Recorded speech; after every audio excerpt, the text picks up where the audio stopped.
100,000 جنيه بالبنك الأهلي فايدتهم كام شهريا وكام سنويا وكام في آخر المدة بعد قرار صندوق النقد الدولي. بس قبل ما نبدأ الفيديو ياريت تدعمنا بلايك للفيديو، تشترك في القناة، تفعل الجرس عشان يوصلك مننا كل جديد، وما تنساش تاخد جولة في القناة فيها كل ما يخص البنوك واستثمار أموالك أفضل استثمار. من أول 1000 جنيه هتلاقي أسفل الفيديو في أول تعليق كل رابط شهادات وأفضل استثمار لك. لازم تشاهد الفيديوهات قبل ربط أي شهادة، وبعد اللايك والاشتراك في القناة تعال بينا نشوف الفيديو الجديد. فلقد قرر صندوق النقد الدولي بموافقة على صرف 347 مليون دولار فورا لمصر في إطار اتفاقية تسهيل ممتدة لمدة 46 شهر، وذلك بقيمة 3 مليار دولار لصالح مصر، ويتم صرف المبلغ من الدفعة الأولى فورا. وأن الاتفاقية تسهل إلى حصول مصر على تمويل إضافي بنحو 14 مليار دولار من شركاء مصر الدوليين والإقليميين، ويساهم هذا القرض في الصندوق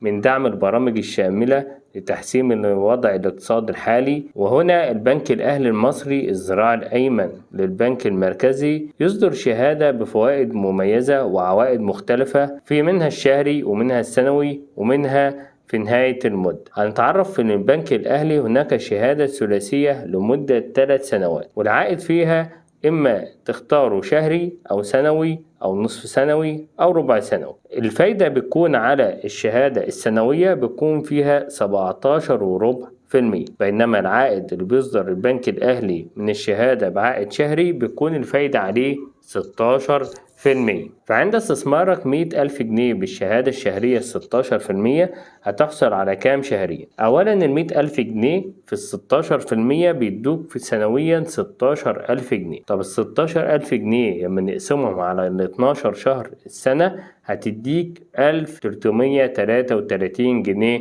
شهريا. طب أنا في نهاية المدة هحصل على كام؟